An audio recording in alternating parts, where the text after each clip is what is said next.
pernah terkena rokok ilegal, tentunya dia akan menceritakan. Oke. Saya itu ini loh Pak, ini Pak. Dari situ jadi tahu ya Jadi polanya tahu, bagaimana mereka masuk ke pedagang. Nanti kita istilahnya melakukan pendalaman lagi. Oh berarti misalkan dia pernah kena rokok ilegal, mungkin pada saat kena dia belum berani cerita kan. Setelah kena pasti kan dia, kalau kita datangi lagi cerita. Mungkin antara takut sama wah pengen cerita nih biar lega gitu. Biar lega, biar udah nggak ada kaitan lagi dengan rokok ilegal. Tentunya dia pasti diberitahukan info. Sekarang saya jualannya udah legal Pak, saya nggak jualan ilegal lagi. Nah tapi di sana itu masih jualan ilegal tuh. Gitu-gitu loh. Karena nanti dia juga tergerus.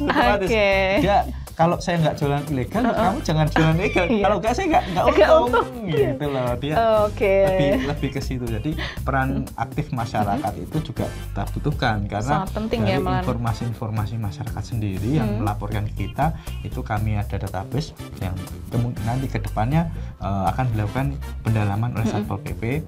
Nanti kita lakukan operasi bersama.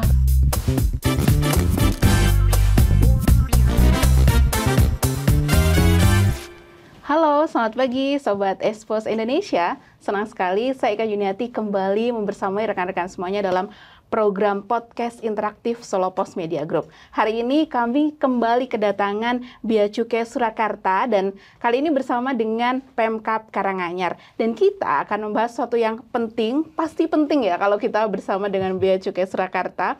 Kita akan membahas mengenai sosialisasi dan senjata ampuh melawan rokok ilegal. Nah, kita sudah kedatangan dua narasumber yang pastinya ahli ya mengenai dengan isu tersebut.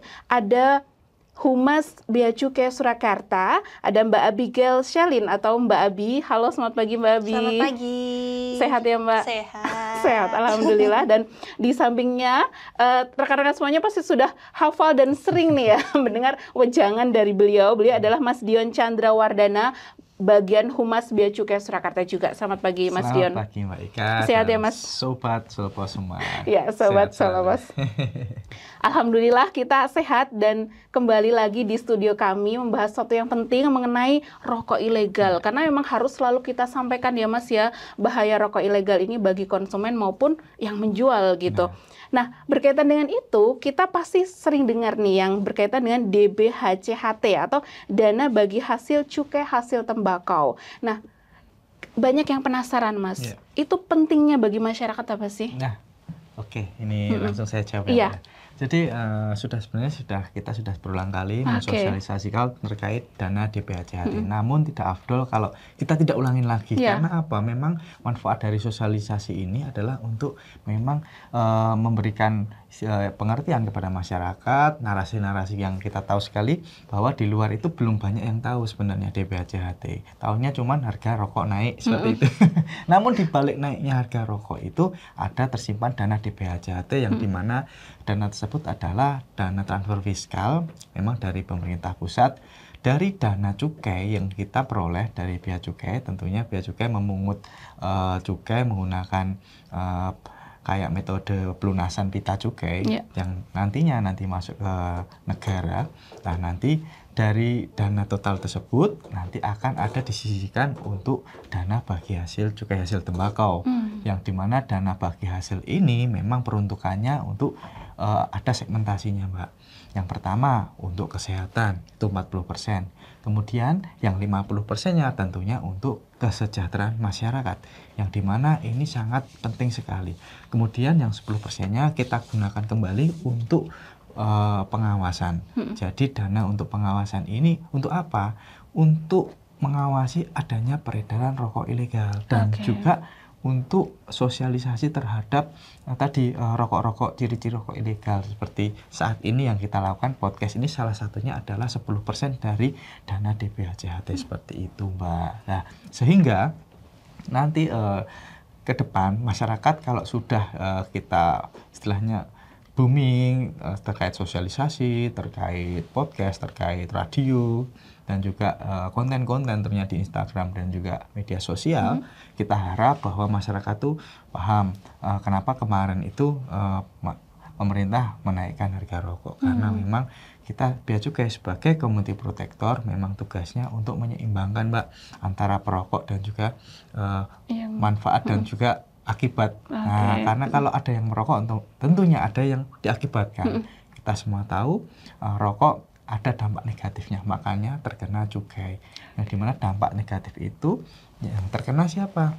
Ya generasi-generasi muda kita, tentunya ada anak muda, kemudian bayi yang baru lahir, ibu hamil, orang tua. Lah, dampak negatif tersebut lah yang nantinya kalau misalkan berobat di covernya mulai dana DBHCHT tadi yang masuk ke 40%, yang dimana memang diperuntukkan untuk kesehatan.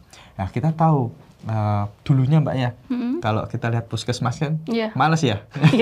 Aduh, pelayanan, mungkin infrastrukturnya dan lain-lain ya. Sekarang dengan adanya dana DBHCHT dan juga refocusing anggaran, sekarang puskesmas udah bagus banget sekarang. Dan juga pelayanannya sudah pakai antrian, kemudian sudah istilahnya pelayanan alat-alatnya juga sudah lengkap. Sekarang kita tahu semua bahwa kalau kita ke puskesmas yang pertama kali pasti diminta untuk cek kesehatan. Itu pasti, karena itu program dari Pak Prabowo sendiri yang memang setiap warga Indonesia yang memiliki BPJS itu gratis cek kesehatan ya. Seperti itu setahun sekali. Dan tentunya itu juga salah satunya ada dana DBHCHT di situ. Nah, atas dasar itu makanya setelah terkena paparan mungkin asap dan lain, itu bisa berobat ke puskesmas atau rumah sakit. Itu manfaat dari dana DBHCHT itu untuk mengcover akibat dari adanya dampak negatif dari rokok. Dari rokok ya. Fungsinya memang melindungi melindungi masyarakat ya. Karena memang kita tahu dampaknya ada, oleh karena itu ada protektor nih dari pemerintah melalui cukai. Nah, lalu sebenarnya seberapa penting sih untuk kenapa kita harus selalu mensosialisasikan gitu upaya pemberantasan rokok ilegal? Gimana Mbak Abi? Kalau kita penting banget ya, kita selama ini juga sudah mulai dari Bea Cukai Surakarta dan pastinya punya mitra nih, punya kolaborasinya itu dengan pemerintah daerah. Nah, seperti saat ini kita kolaborasinya dengan pemerintah Kabupaten Karanganyar. Nah, sebelum ini pun kita sudah banyak sekali ya Mas Yon ya program kerja yang telah kita laksanakan seperti sosialisasi. Tapi ternyata tidak hanya sampai sosialisasi aja Mbak. Sebelumnya kita juga ada peningkatan kapasitas wirausaha juga kita juga pernah dilakukan, dan juga gerebek pasar kita juga sudah sampai saat itu sampai pada program kerja itu. Gunanya apa? Kita tuh sampai ke masyarakat. Kita mendengarkan aspirasi masyarakat. Oh, ternyata rokok ilegal di pasar ini tuh ada loh di sini. Nah, kita juga mendengarkan itu, Mbak. Kita juga sampaikan sosialisasi kepada pedagang rokok atau pedagang kelontong ya, kalau di pasar-pasar. Dan kebanyakan dari mereka adalah welcome, karena mereka memang menjualnya yang resmi yang atau legal ya. Dan mereka juga sudah tahu bahwa Satpol PP dan juga Bea Cukai Surakarta biasanya juga melakukan operasi pasar. Jadi melakukan operasi bersama, di mana kita menuju ke toko kelontong, ke pasar-pasar. Nah, mereka sudah tahu hukumannya nanti. Akibatnya apa nih kalau misal kamu jual yang ilegal gitu ya? Iya, dan mereka juga setelah itu mensosialisasikan atau menjadi kepanjangan tangan kami ya. Jadi mensosialisasikan juga ke teman-temannya atau ke saudara bahwa jangan sampai loh jualan rokok ilegal, kalau ketahuan nanti ada sanksi administrasi bisa sampai 5 kali lipat. Kalau yang pertama kali kena itu 3 kali lipat nilai cukai. Dan juga bisa kalau ada penyelidikan bisa sampai sanksi hukum ya. Iya, sanksi hukum yang sampai di pidana gitu. Jadi ketika ke pasar-pasar itu malah pedagang jadi ini ya, agen untuk juga jadi welcome. Jadi mereka ikut mensosialisasikan ya bahaya rokok ilegal. Mungkin kita takutnya resisten ya, karena mungkin kalau resisten itu biasanya yang terindikasi menjual. Tapi ternyata ketika di lapangan, ketika kita juga dari Humas melakukan mobil keliling, itu kita juga door to door ke toko-toko kelontong. Untuk apa? Untuk sosialisasi aja nih. Jangan sampai Bapak Ibu penjual toko kelontong menjual rokok-rokok ilegal. Dan juga kita pendalaman apakah pernah ditawarin oleh distributor kan kayak gitu oknum ya Mbak ya. Jadi door to door juga mereka. Nah kita juga nggak mau kalah nih sebagai kita juga door to door kita sampai kepada masyarakat. Kita juga biasanya habis itu menempelkan seperti stiker gempur rokok ilegal. Itu artinya Bea Cukai sudah pernah menyentuh di situ udah pernah sosialisasi di situ. Iya. Jadi ketika distributor ini mungkin mau menjual di daerah situ, mereka udah takut duluan. Ini mereka sudah tahu nih Bea Cukai udah pernah ke sini. Itu salah satunya meninggalkan jejak ya. Iya, meninggalkan jejak. Jadi itu salah satu pentingnya Bea Cukai hadir bersama dengan kolaborasi dengan pemerintah daerah, dengan Satpol PP, dengan masyarakat juga tentunya untuk gempur rokok ilegal gitu. Tapi secara selama ini yang dilakukan nih Mas Dion, bagaimana sih dari rekan-rekan Bea Cukai Surakarta memanfaatkan sosialisasi itu secara maksimal untuk mengurangi peredaran rokok ilegal? Ya, tentunya kalau kami ada strateginya Mbak. Tentunya yang pertama kita melakukan ini dulu, segmentasi melihat lokasi, kemudian juga kita analisis. Yang pertama analisisnya by data dulu. Data di mana peredaran rokok ilegal yang paling banyak di daerah mana. Itu kita bekerjasama dengan Satpol PP tentunya. Satpol PP tentunya lebih tahu karena yang memiliki lapangan seperti itu. Jadi beberapa nanti ada namanya aplikasi Sirolek. Dari aplikasi tersebut nanti kita tahu lokasi sini yang terkena. Kemudian saya juga punya database yang sudah terkena denda atau ultimum remedium, itu juga lokasinya mana saja, itu nanti kita petakan. Jadi nanti akan tersebar kemana aja sesuai peta. Nah dari titik-titik rawan tersebut nanti kita akan melakukan sosialisasi fisik. Kita datang, kita cari dulu yang pernah terkena rokok ilegal. Tentunya dia akan menceritakan. Saya itu ini loh Pak, ini Pak. Dari situ jadi tahu ya polanya, bagaimana mereka masuk ke pedagang. Nanti kita istilahnya melakukan pendalaman lagi.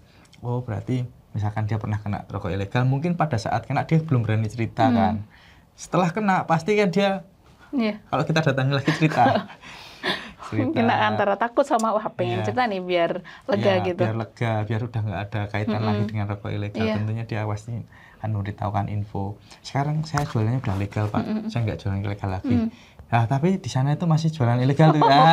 Gitu-gitu loh. Karena nanti dia juga tergerus otomatis. Dia kalau saya nggak jualan ilegal, kamu jangan jualan ilegal. Kalau nggak saya nggak untung gitu loh. Dia lebih ke situ. Jadi peran aktif masyarakat itu juga kita butuhkan karena dari informasi-informasi masyarakat sendiri yang melaporkan ke kita itu kami ada database yang nanti ke depannya akan dilakukan pendalaman oleh Satpol PP. Nah, nanti kita lakukan operasi bersama. Tentunya sebenarnya Bea Cukai itu tidak yang ke pasar-pasar, ke retail-retail itu sebenarnya enggak, Pak. Kita itu analisis data ke pabrik-pabrik, ke distributor yang jelas-jelas besar. Namun yang pasar-pasar itu juga harus istilahnya diperhatikan. Kenapa? Karena memang banyak dari masyarakat itu yang bersentuhan langsung dengan rokok ilegal. Kalau kita nggak dari pasar dulu atau nggak dari titik kecil dulu, kita akan nariknya ke yang besar susah. Sehingga kita tahu banyak narasi di lapangan, wah ini Bea Cukai kok ngerazianya toko kecil. Nah, padahal itu bukan merazia, tapi mungkin ada laporan dari masyarakat yang mengindikasikan di toko tersebut. Misalkan toko tersebut itu tidak menjual, pasti dia welcome. Karena selama ini saya juga gitu. Malah kadang kita beli warungnya, beli minum, beli malah dijajan, dilari saja. Awalnya tuh kita jajan gitu sambil lihat rokok. Biasanya welcome, kita ngobrol-ngobrol biasa lah. Bu, di sini pernah ditawarin nggak rokok ilegal? Kalaupun pernah, dia jujur biasanya. Pasti akan terbuka ya kalau dia menjual yang legal. Oh iya Mas, dulu pernah ditawarin tapi saya nggak ngambil gitu-gitu. Itu malah kita seneng, malah kita nggak ada atensi sesuatu. Tapi kalau yang takut terus tiba-tiba ngeluarin HP ngerekam, curiga kita ya. curiga. Biasanya dari kecurigaan itu biasanya kita mohon izin untuk melihat rokoknya. Itu kadang juga nggak boleh. Berarti kan ada sesuatu gitu. Jadi tapi munculnya video di narasi masyarakat, ya kayak kita menzolimi padahal ya kalau dilihat secara keseluruhan itu memang tugas kami seperti itu.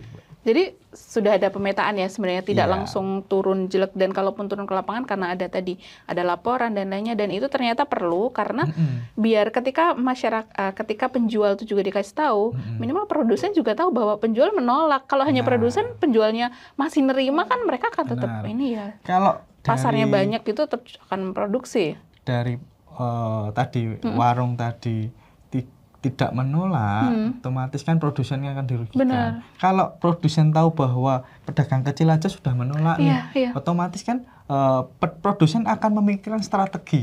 Ya, gimana caranya biar pedagang kecil tadi tidak ditawari lagi, tidak mau menggunakan promosi, menggunakan diversifikasi produk seperti itu, Mbak. Sehingga yang pernah saya lihat juga yang pabrik-pabrik besar itu juga mengeluarkan barang-barang yang rokoknya yang murah-murah juga akhirnya. Itu juga nggak masalah, tapi kan legal ada cukainya. Sehingga memang di sini bea cukai perannya tetap trade fasilitator, Mbak. Jadi kita memfasilitasi perdagangan aja dan juga community protector, sehingga tadi misalkan ada yang sampai ditawarin.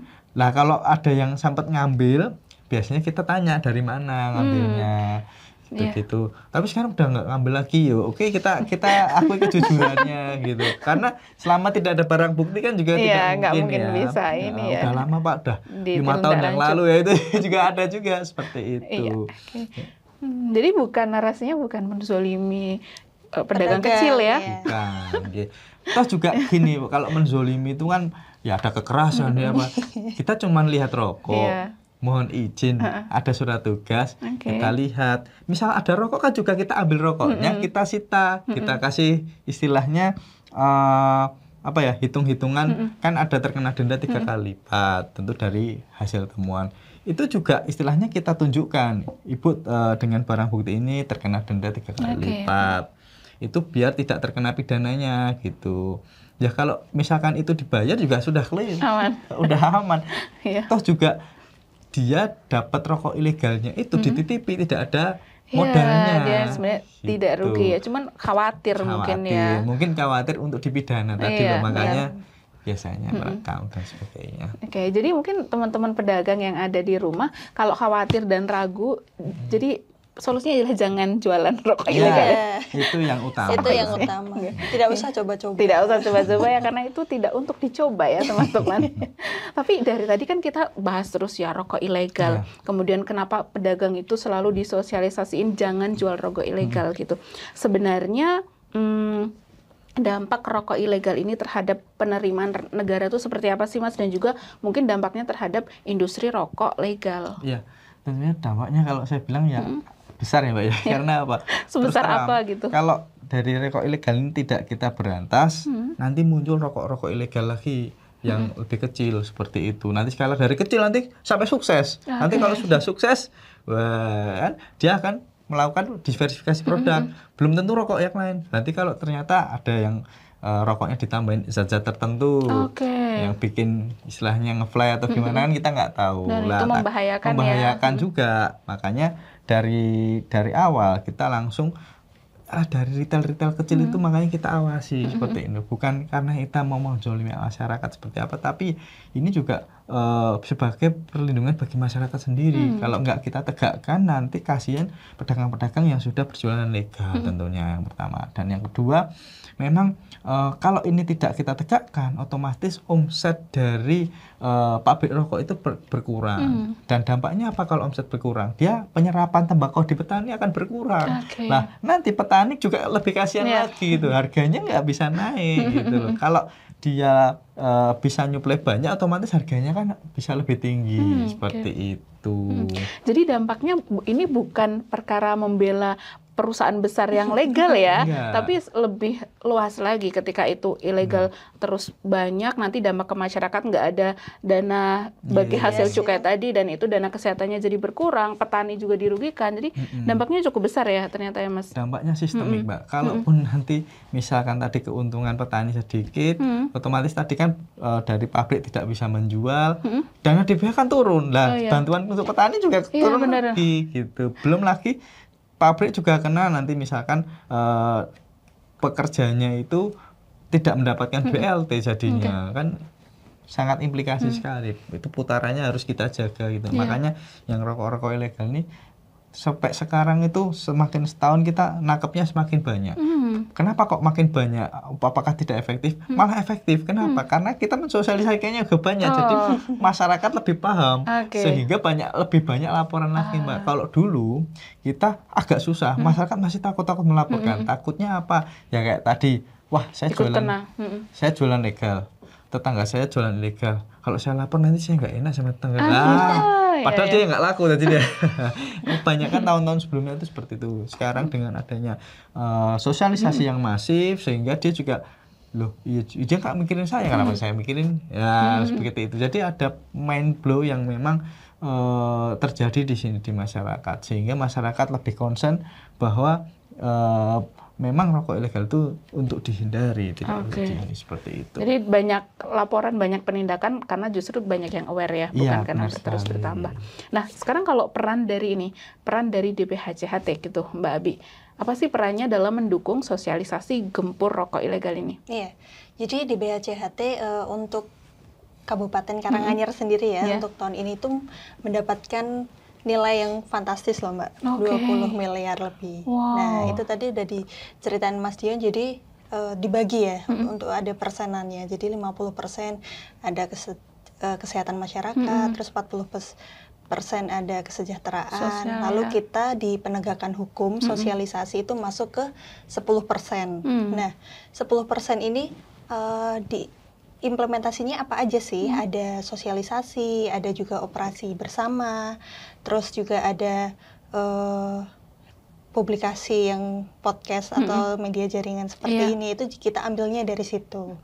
Nah itu dampaknya sangat besar juga. Nah dari sosialisasi yang telah kita sampaikan, benar nih kata Mas Dion, banyak sekali laporan nih Mbak. Nah laporannya itu bisa ke Satpol PP, lalu Satpol PP lapor ke kita, dan kita nanti berkolaborasi bersama untuk menindaklanjuti, atau masyarakat juga langsung ke Bea Cukai Surakarta. Nah, kalau di jalan-jalan udah banyak baliho ya, gempur rokok ilegal. Kalau lihat di jalan, gempur rokok ilegal, terus ada nomor hotline kita. Nah, itu juga sangat banyak nih Mbak yang lapor. Nah, seperti kemarin di Karanganyar juga kita bisa sampai mendapati 1,6 juta batang rokok ilegal. Dalam setahun atau berapa bulan itu? Dalam satu kali penindakan aja. Wow, banyak sekali itu banyak banget. Itu juga barusan Agustus kemarin. Dan itu awalnya dari toko, Mbak. Dari toko, lalu dilakukan pendalaman.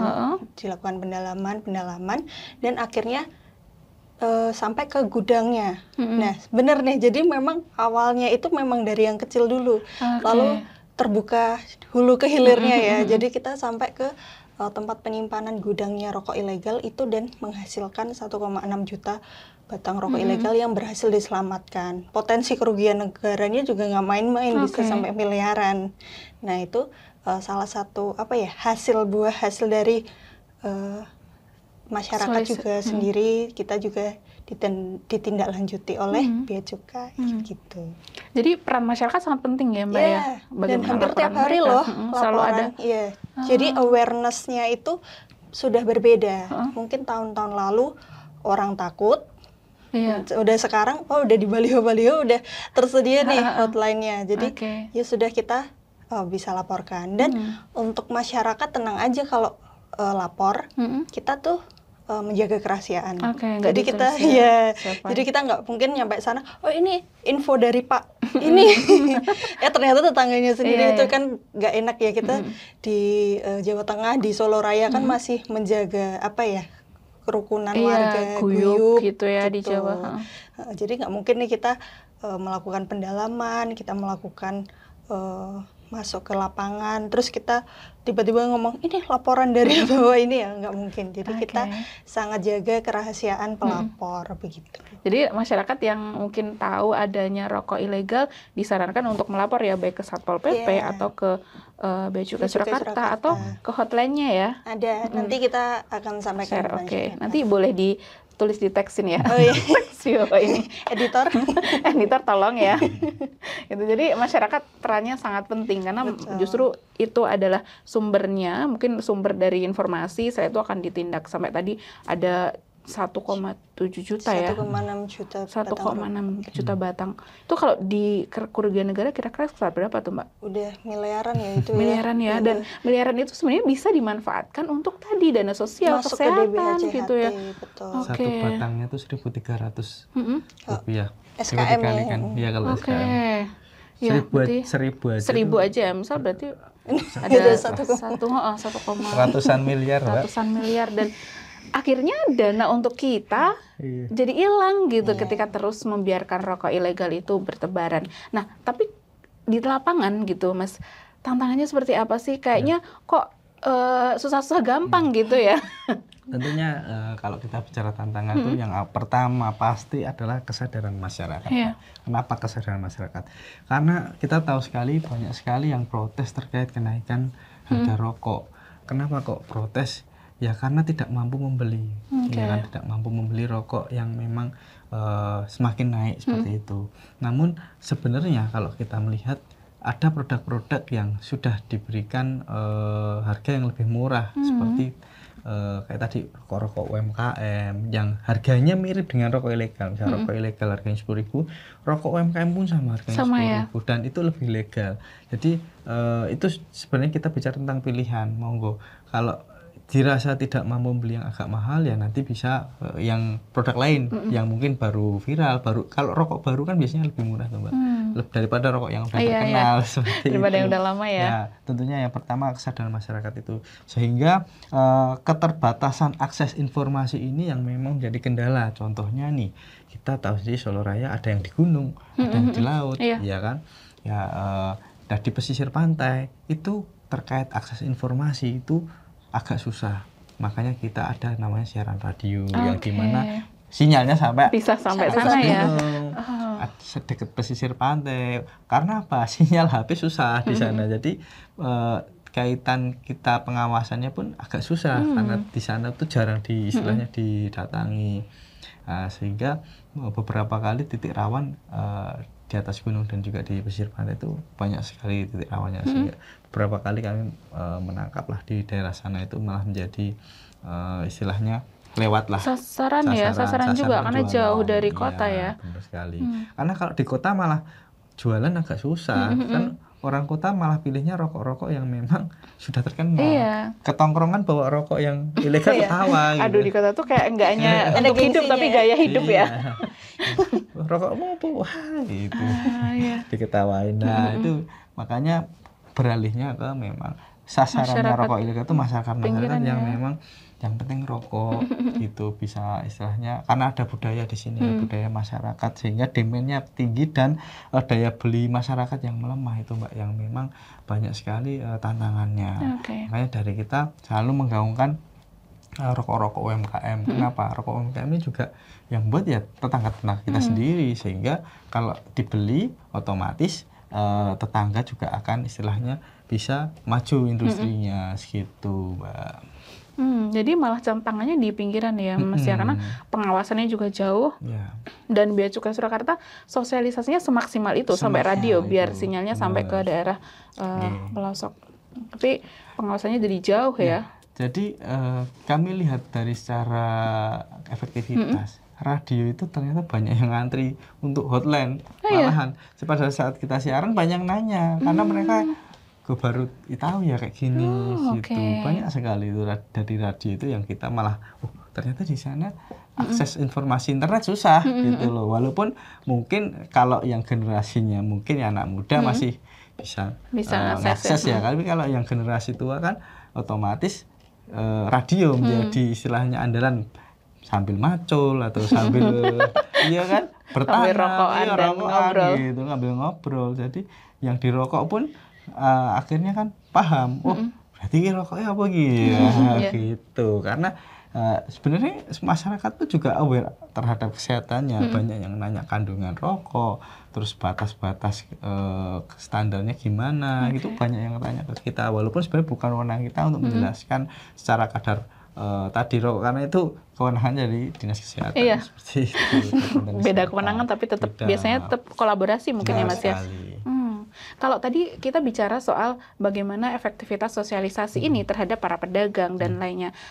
Tapi ada nggak mungkin sosialisasi ini juga efektif untuk masyarakatnya? Bagaimana membuat mereka juga aware dan juga pola konsumsi rokoknya menjadi yang legal gitu, yang sebelumnya ilegal? Iya, jadi untuk itu mengubah mengubah tabiat masyarakat ya, yang awalnya konsumsi rokok ilegal jadi berubah ke legal gitu ya, karena sosialisasi yang gencar ini sih Mbak. Jadi masyarakat sudah mulai berpindah karena udah tahu nih dampak-dampak negatifnya.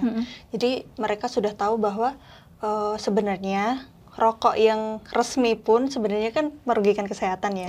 Apalagi yang tidak resmi, yang ilegal. Kenapa? Karena rokok ilegal ini tidak melalui quality control. Dan juga kalau dari Bea Cukai kan juga ada ada izinnya. Terus dari kesehatan juga nikotin tarnya juga diatur. Dari BPOM juga ada pengaturan dari segi bahan-bahannya. Nah, kalau rokok yang ilegal tidak melalui semua itu Mbak. Jadi mungkin masyarakat ya ini mah sama kita nggak tahu nih apa kandungannya. Nggak tahu mengonsumsi apa ya. Iya, dan mungkin tembakau yang dipakai juga tembakau yang grade-nya atau quality-nya tidak bagus begitu, yang artinya tambah merugikan masyarakat.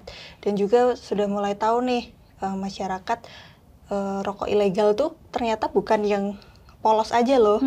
Bahkan mereka sudah mengenali rokok dengan pita cukai palsu.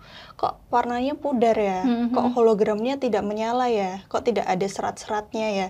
Nah, itu mereka sudah tahu karena kita sering sosialisasi bahwa jenis rokok ilegal itu bukan hanya yang polosan aja, yang bukan ditempeli pita cukai aja.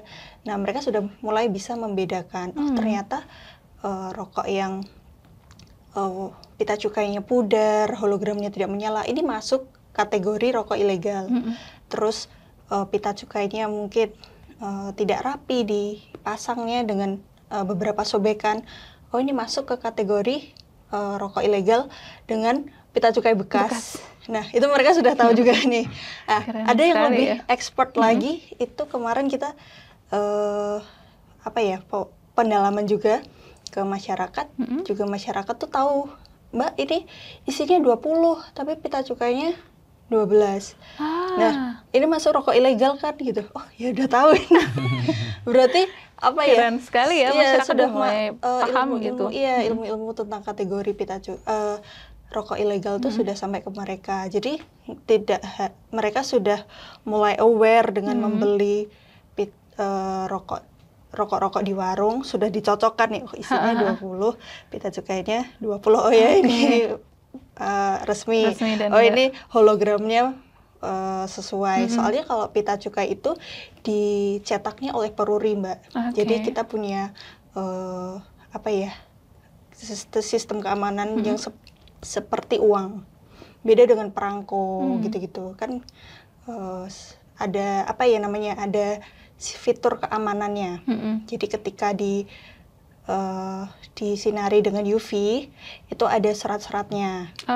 Ada juga tidak berpendar, dan juga hologramnya juga ada warna-warni gitu ya Mas ya. Jadi memang bisa diidentifikasi, dan itu yang sangat susah ditiru oleh oknum-oknum karena mereka tidak punya teknologi yang secanggih itu seperti dari peruri ya. Karena mengingat dampaknya rokok yang segitu gede, akhirnya memang pengawasannya cukup ketat ya. Itulah kenapa ya selalu kita arahkan untuk yang legal, karena yang udah tahu gitu seperti apa kandungannya. Dan tiap tahun kita juga menambah fitur keamanan dari rokok itu sendiri Mbak gitu. Mungkin di beberapa tahun lagi mungkin akan ditambahi barcode atau apa, kita tidak tahu. Tapi pasti dari Bea Cukai sendiri, dari pusat juga setiap tahun inovasi untuk menambah fitur keamanan itu ada. Bahkan temanya pun setiap tahun berubah. Karena apa? Ya itu untuk menambah fitur keamanan dari pita cukai itu. Karena kalau sama terus mungkin bisa ya suatu saat ditiru. Bisa ditiru gitu kan, kalau tiap tahun berubah ya mau niru ini udah ganti lagi gitu. Oke, tapi masyarakat luar biasa ya, mungkin karena gencarnya sosialisasi ini, makanya mereka jadi ikut teredukasi dan benar-benar ketika membeli sesuatu mereka mengamati juga, karena itu untuk mereka ya dampaknya nanti kalau dipakai. Nah, lalu sejauh ini gitu Mas Dion, peran pemerintah daerah dalam sosialisasi terkait dengan rokok ilegal ini sejauh mana?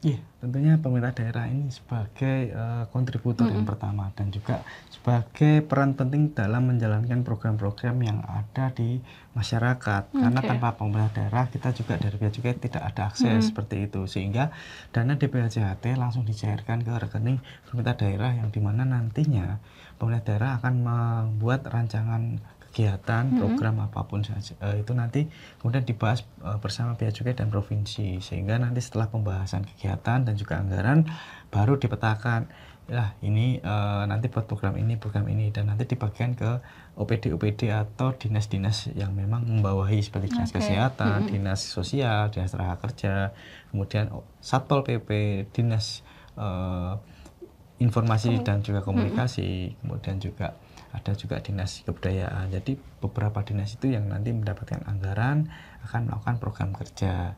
Kayak Satpol PP terutama secara anggaran dia mendapatkan yang porsi yang paling besar di antara OPD sosialisasi lain, karena wajib melaksanakan kegiatan pengumpulan informasi serta kegiatan operasi bersama yang dimana memang memerlukan jaringan yang agak lebih besar seperti itu. Kemudian kalau yang kegiatan sosialisasi dari kayak tadi Diskominfo itu bersama-sama dengan Bea Cukai membuat konten-konten konten-konten siaran radio, kemudian ada juga membuat baliho. Kalau mungkin dilihat di jalan banyak ya baliho, laporkan gembur rokok ilegal, itu yang membuat biaya dinasnya dari Kominfo. Kemudian nanti juga membuat kayak reels yang berkolaborasi dengan istilahnya rekan-rekan influencer seperti itu. Kemudian juga ada dari Dinas Perekonomian yang mengkoordinasi kegiatan pengeluaran anggaran, itu juga ada sebagai sekretaris DPHJHT. Fungsi dari Dinas Perekonomian adalah membagi persentase pos-pos anggaran seperti itu. Jadi memang perannya sangat penting kalau dengan pemerintah daerah, karena tanpa pemerintah daerah kita juga tidak tahu kemana gitu anggarannya itu mau di kegiatan ketemu siapa, misal di kecamatan mana, itu kan yang punya wewenang itu dari pemerintah daerah. Namun juga pemerintah daerah tidak bisa melakukan sendiri, wajib bersama Bea Cukai karena kita sebagai evaluator dan juga monitoring seperti itu, Mbak. Jadi memang selama ini kerjasamanya beneran terus dijalin dan koordinasi terus ya Mas ya, karena biar ketika pemerintah daerah punya program untuk ini gitu juga sesuai dan tepat sesuai dengan apa yang diarahin gitu dari Bea Cukai. Jadi tentunya mereka setiap membuat kegiatan dia akan konsultasi ke kantor, Mbak. Jadi akan meminta arahan, misal ada konsep sosialisasi tatap muka, misalkan di kecamatan sini mau dibuat seperti apa. Lah biasanya tanya Bea Cukai, nanti Bea Cukai mengarahkan nanti modelnya diskusi panel atau mau seperti classroom, itu dari Bea Cukai yang mengarahkan. Tapi yang kita ingat bahwa memang kegiatan tersebut berfokus ke masyarakat, sehingga undangan dari masyarakat ini ya kita minta untuk yang memang masyarakat yang membutuhkan, seperti pedagang, kemudian juga ada generasi-generasi muda, anak-anak kuliah, itu juga kita sosialisasi karena kuliah kan sudah mulai ada yang merokok seperti itu, biar tidak terjerumus ke merokok ilegal seperti itu, Mbak, tentunya. Ya, biar mereka juga jadi agen sosialisator ya setelah itu mengampanyekan ini juga. Nah, kalau tadi kan soal pemerintah daerah ya Mbak Abi, bahwa pemerintah daerah punya peran besar nih untuk sosialisasi program gempur rokok ilegal ini. Kalau dari pelaku usaha legal gimana? Apakah mereka juga punya kontribusi untuk melakukan sosialisasi terkait dengan gempur rokok ilegal? Ini kalau pelaku usaha dalam arti ini ya kayak pabrik rokok begitu ya. Jadi memang kalau pabrik rokok kita tahu sendiri mereka punya distributor resmi nih. Nah memang juga mereka karena mungkin persaingan bisnis ya Mbak ya. Jadi persaingan bisnis biar nggak kalah nih sama rokok yang ilegal. Jadi mereka kayak dari distributor terus kepada retailnya mereka itu sudah dibekali juga nih untuk tidak menerima rokok-rokok ilegal. Dan biasanya kan memang kita tahu distributor rokok yang ilegal itu sukanya tuh door to door juga kan Mbak. Nah itu yang jadi atensi juga mungkin ya bagi dari pelaku usaha seperti pabrik-pabrik yang resmi itu juga menyampaikan pada retailnya untuk tidak menerima. Nah itu juga karena pabrik resmi ini di bawah Bea Cukai Surakarta atau bea cukai yang tersebar di seluruh Indonesia. Jadi pastinya kita sudah kolaborasi juga, sudah bekerja sama. Seperti kemarin kita ada komitmen untuk penandatanganan kawasan bebas rokok ilegal gitu. Nah itu salah satunya kita juga mengundang rekan-rekan dari pabrik yang resmi, pabrik rokok yang resmi. Nah untuk mendukung kita ada komitmen bebas dari rokok ilegal kawasannya begitu. Jadi sosialisasi ini dilakukan secara holistik ya, pemerintah, kemudian retail, pelaku usaha yang dari legal dan juga masyarakat. Bahkan masyarakat sendiri. Karena memang harus bareng-bareng ya. Memang harus bareng-bareng. Ketika bareng akan lebih cepat gitu mungkin informasi yang didapat dan tindakan. Tapi kalau sendiri akan lama progresnya ya. Tapi sejauh ini pelaku usaha legal juga merespon positif ya? Iya, merespon positif. Senang juga ya. Mungkin kalau ada berita Bea Cukai menangkap jutaan rokok ilegal gitu, mereka juga senang kali ya. Ini saingan bisnis kan. Ada diangkut Bea Cukai ini. Gitu. Jadi mereka juga ikut berkontribusi lah untuk membantu ini. Mungkin sebenarnya kalau dilihat tidak, ini bukan sekedar soal bisnis ya, mereka juga ikut membantu gitu, membantu pemerintah. Mereka dan juga masyarakat melapor tuh ikut membantu pemerintah untuk memberantas ini produk-produk ilegal ini. Ya, salah satunya dari kami kan juga untuk menciptakan iklim industri yang kondusif ya Mbak ya. Jadi memang ya salah satu kewajiban Bea Cukai juga ini untuk bekerja sama kolaborasi dengan pabrik-pabrik yang resmi dan juga mengamankan yang ilegal itu tadi begitu.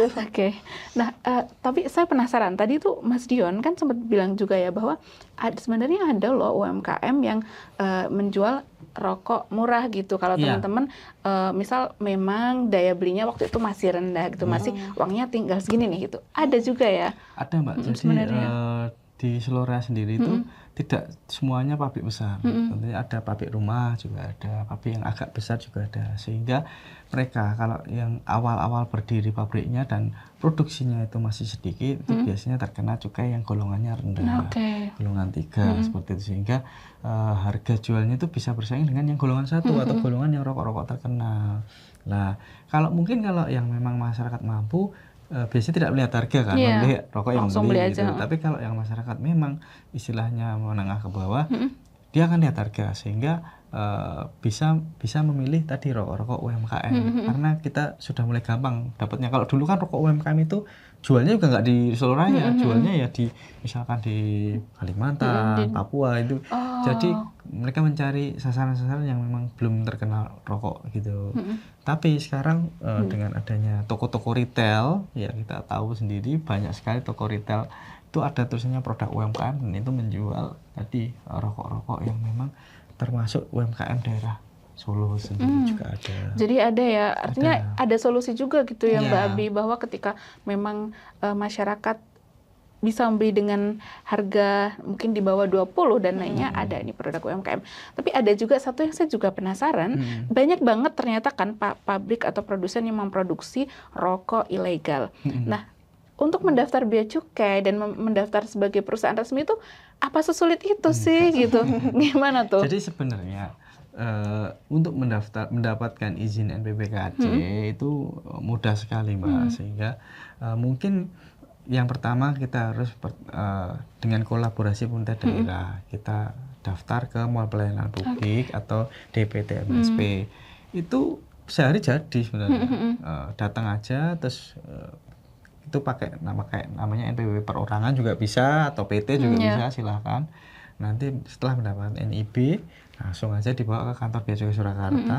Nanti kita lakukan peninjauan lapangan nih lokasi. Kalau lokasinya itu memang minimal 200 meter persegi, terus tidak berbatasan dengan rumah tinggal, bisa, itu memang buat produksi ya, jadi nggak boleh rumah terus dijadiin produksi, gitu nggak boleh. Terus dekat dengan jalan besar, tentunya kan nggak mungkin di dalam perkampungan warga gitu kan, akan mengganggu karena bau rokok itu kan menyengat ya Mbak, ya, takutnya nanti mengganggu warga. Kemudian juga tidak boleh nanti 100 meter dari misalkan tempat ibadah, terus 100 meter dari misalkan sekolah, seperti itu, sehingga membatasi dari tadi mengganggu warga itu. Tadi kalau sudah itu nanti kita cek sudah memenuhi syarat, cepet langsung jadi, dan itu gratis Mbak, gampang banget kok. Cuman memang nanti setelah itu kita berikan akses aplikasi yang nantinya untuk membeli pita cukai. Emang harus membayar pita cukai. Benar. Nah, mungkin pabrik rokok ilegal yang tertarik langsung Bea Cukai, telepon aja, ya kan, ada nomornya yang kita kasih. Silahkan Daripada ya. ilegal. Iya benar. Iya, makanya kayak mengajukan izin aja gitu. Ternyata banyak kan produsennya. Maka teman-teman yang saat ini masih memproduksi, tobatlah. Segera bertobatlah dan daftar aja, karena ternyata mudah dan juga ini ya, tanpa biaya dan cepat gitu. Jadi silahkan biar lebih tenang gitu ketika kita berbisnis. Karena tapi memang akan membayar cukai, dan itu memang kewajiban untuk kewajiban teman-teman para pengusaha gitu untuk membayar cukai, dan nanti dampaknya ke masyarakat juga. Nah, ke depan nih Mbak Abi, kira-kira apa sih yang mau dilakukan teman-teman Bea Cukai Surakarta supaya sosialisasi terkait dengan rokok ilegal ini lebih efektif lagi? Apa upaya bersama yang mau dilakuin? Iya, pastinya untuk tahun depan juga kita sudah menyiapkan strategi ya. Jadi itu strategi mungkin kita bisa collab nih sama influencer-influencer. Jadi kita bisa lebih menjangkau mungkin anak muda atau Gen Z, milenial yang saat ini begitu. Dan juga kita juga ada mungkin media jaringan yang seperti ini. Jadi kita juga bisa menjangkau tempat-tempat yang tidak bisa kita datangi. Karena memang mungkin yang di daerah yang pedalaman atau yang pesisir susah sinyal, mungkin kita bisa jangkau dengan radio seperti itu. Dan juga kolaborasi tentu saja kita selalu bekerja sama dengan Pemda, dan mungkin saat ini Pemda Karanganyar, apalagi ya, Satpol PP begitu, kita juga selalu ada operasi bersama, bahkan tiap hari sih Mbak, kalau kita lihat itu, karena memang jangkauannya luas banget ya, Solo Raya itu, dan Bea Cukai Surakarta kalau nggak tiap hari ya nggak akan kejangkau tuh. Wilayahnya luas ya Mbak. Iya, wilayahnya luas. Memang secara strategi ini efektivitas kan bisa kita ukur Mbak. Jadi berapa, kita lihat lagi tangkapan kita di mana aja. Berarti daerah itu tuh yang cukup banyak ya. Makanya kita di sana nanti akan tingkatkan tingkat tatap muka, mungkin tingkat tadi edukasi ke masyarakat. Kita ada mobil keliling, kita datangi. Jadi masyarakat di situ, daerah yang tertangkap itu ya kita, kalau bisa kita sterilkan seperti itu. Jadi memang ada mitigasi yang dimana menjadi laporan kita, sehingga kalau ditangkap di situ berarti kan daerah situ ada. Ya, itu yang paling gampang. Mungkin kita bisa buat konten dengan pemilik toko daerah situ. Kita angkat ceritanya. Angkat cerita di daerah tersebut. Tapi di Karanganyar cukup banyak ya. Karanganyar tentunya kan berbatasan langsung dengan provinsi. Iya ya, provinsi ada Jawa Timur, Pacitan. Biasanya memang ada juga yang pegunungan. Jadi medan-medannya itu yang terus terang agak naik turun, sehingga memudahkan penjualan rokok ilegal itu untuk masuk. Gitu Mbak. Jadi Karanganyar juga jadi salah satu yang jadi concern. Benar. Bea Cukai Surakarta, selain wilayah lain di Solo Raya ya Mas dan Mbak. Nah, harapan ke depan untuk petani dan juga masyarakat umum, masyarakat luas, terkait dengan sosialisasi rokok ilegal gitu. Apa sih yang ingin disampaikan oleh Mas Dion dan Mbak Abi? Tentunya kalau harapan kami, kita sudah mensosialisasikan terkait strategi-strategi kami dalam pemberantasan rokok ilegal. Diharap masyarakat memahami dan juga mendukung penuh usaha yang kami lakukan sehingga bisa bermanfaat bagi masyarakat lagi, sehingga kesejahteraan masyarakat dan juga kesehatan bisa semakin meningkat tentunya gitu, Mbak. Oke. Mbak Abi mungkin ada pesan? Kalau dari masyarakat sendiri punya ingin melaporkan indikasi peredaran rokok ilegal dimanapun itu untuk saat ini tuh jangan takut-takut, jangan sungkan juga. Ada di hotline kami di Bea Cukai Surakarta di 08969 80 50 ribu. Atau juga bisa Satpol PP terdekat, juga bisa nanti langsung dilaporkan ke Bea Cukai Surakarta. Atau mau main ke kantor Bea Cukai Surakarta sekalian tanya-tanya, konsultasi tentang gimana sih Mbak caranya daftar pabrik rokok gitu. Kita sangat welcome, kita sangat terbuka, dan juga konsultasinya kita dampingi sampai terbit NPWBKC-nya, dan juga semua itu tanpa dipungut biaya atau gratis begitu. Jadi Bea Cukai Surakarta sangat terbuka ya untuk memberikan informasi ataupun menerima aduan terkait dengan rokok ilegal. Jadi teman-teman yang di luar sana, Sobat Expos, dengan ragu, dan ini kayaknya bukan hanya kewajiban kita yang perokok, tapi yang non-perokok juga perlu memberikan perhatian khusus soal ini. Jadi ketika ada informasi yang, kayaknya ini ada nih toko yang jual rokok ilegal dan banyak, silakan untuk dilaporin gitu ya. Oke, terima kasih untuk Mbak Abi dan juga Mas Dion yang luar biasa informasinya hari ini bersama Pemkab Karanganyar terkait dengan upaya bersama yang harus kita lakukan untuk memberantas rokok ilegal.